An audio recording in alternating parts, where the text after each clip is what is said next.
Yang mana kebaikan ini semakin dibutuhkan, maka semakin besar pahalanya di sisi Allah Subhanahu wa taala.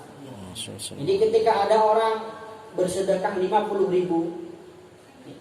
ini ketika dia bersedekah kepada orang miskin, ini pahalanya jauh lebih besar daripada ketika bersedekah kepada orang kaya. Padahal nominalnya sama-sama 50.000. Tapi mengapa sedekahnya kepada orang miskin jauh lebih besar pahalanya? Karena orang miskin lebih butuh kepada sedekah daripada orang kaya. Kebaikan yang paling baik adalah kebaikan yang dibutuhkan. Kebaikan yang paling diridhoi oleh Allah adalah kebaikan yang paling dibutuhkan oleh orang lain. Nah, sedangkan Rasulullah SAW pernah bersabda dalam satu hadis bahwa an-nasu fi kuburihim, atau dalam redaksi lain al-mauta kal gharqa. Orang yang ada di alam kubur, orang yang telah meninggal di alam kubur, ini bagaikan orang yang tenggelam. Yantaziru da'watan min akhin au sadiqin au qaribin. Yang mana orang yang ada di alam kubur ini setiap hari menanti-nanti, menunggu-nunggu kiriman doa, kiriman pahala dari orang yang masih hidup di dunia. Allah. Fa idza lahiqatu kana ahabba ilaihi minad dunya wa ma fiha.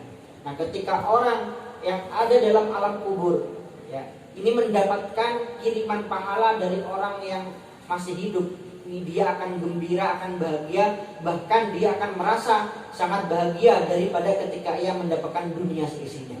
Allah.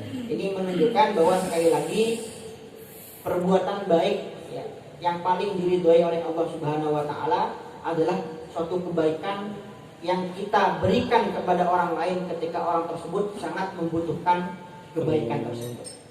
Nah, oleh karena itu sekali lagi seorang anak yang berbakti kepada orang tua ini bukan hanya anak yang berbakti ketika hidup saja, ketika orang tua hidup saja.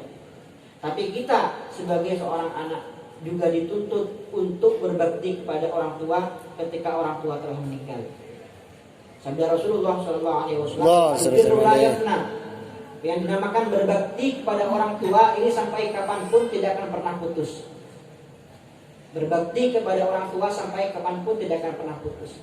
Jadi jika ada orang, jika ada seorang berbakti kepada orang tua ketika hidup, dia mungkin bersedekah kepada orang tua, melayani orang tua, menghajikan orang tua, mengumrohkan orang tua, Akan tapi ketika orang tua telah meninggal, orang tersebut tidak pernah mendoakan orang tuanya, tidak pernah mengirim Fatihah untuk orang tuanya, tidak pernah menziarahi kubur orang tuanya, maka orang seperti ini tidak bisa dikatakan sebagai anak yang soleh. Allah. Bahkan orang yang seperti ini lebih dekat dikatakan sebagai anak yang durhaka.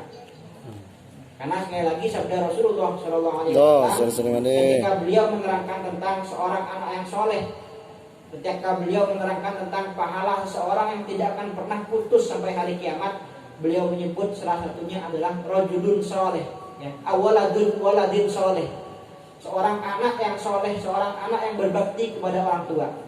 Siapa itu anak yang soleh? Siapa itu anak yang berbakti? Yad'ulah, seorang anak yang tidak pernah berhenti mendoakan kedua orang tuanya. Bukan hanya mendoakan ketika orang tua masih hidup, tapi juga mendoakan kedua orang tua ketika orang tua ini bertahun-tahun bahkan sudah wafat, anak ini tidak pernah putus, masih tetap istiqomah mendoakan kedua orang tuanya. Nah, oleh karena itu salah satu guru kita semua, Abu Yasaid Muhammad Al-Maliki, beliau pernah berkata bahwa waladin sholihin yad'ulah ini adalah sifat fi maqamid du'a. Dan artian apa dijelaskan oleh Abah saya almarhum Kiai Haji Amin Khalil.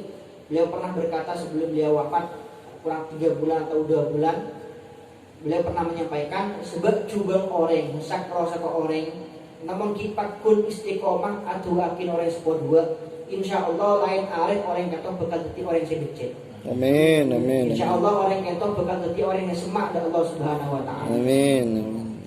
Kalaban barokah tuhuna Rasulullah sallallahu alaihi wasallam.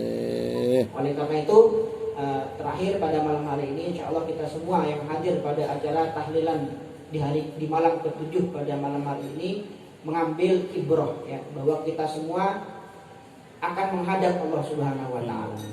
Kita semua juga akan merasakan hal yang sama. Kita semua juga akan merasakan kematian, ya.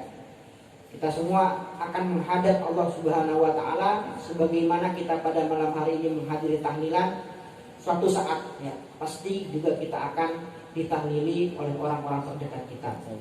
Juga kita akan didoakan oleh orang-orang terdekat kita. Oleh karena itu, untuk keluarga yang ditinggalkan, ya, oleh Haji Abdul Aziz, tetap, dan saya berpesan untuk tetap menjalankan pesan-pesan dan wasiat-wasiat dari almarhum, yang mana kita ketahui almarhum ini pada waktu hidup merupakan sosok yang sangat dekat dengan para ulama, merupakan sosok yang sedekat dengan para kiai. Jangan sampai memutus, ya, hubungan yang telah beliau jalin ketika beliau masih hidup. Juga yang kedua, untuk tetap bersabar dan menganggap bahwa meyakini bahwa semua ini adalah ketetapan dari Allah Subhanahu wa taala, mana kita diajarkan oleh Rasulullah SAW agar kita menjadi sosok yang sabar, menjadi sosok yang kuat. Beliau mengajarkan kita satu doa. Rasulullah mengajarkan kita satu doa, Allahumma ja'al nafsi mutmainnah. Amin. Ya Allah, jadikanlah jiwa kami sebagai jiwa yang tenang. Seperti apa jiwa yang tenang? Tu'minu biliqa'ik, yang mana kita memiliki jiwa yang beriman bahwa kita semua akan kembali pada Allah Subhanahu wa taala. Wa tardha biqada'ik, dan jiwa yang selalu ridho pada setiap apa yang ditetapkan oleh Allah Subhanahu wa taala. Wa taqna'u bi'ata'ik, dan jiwa yang selalu menerima dengan apa yang diberikan oleh Allah Subhanahu wa taala. Sekian yang bisa saya sampaikan. Wabillahi taufiq wal hidayah.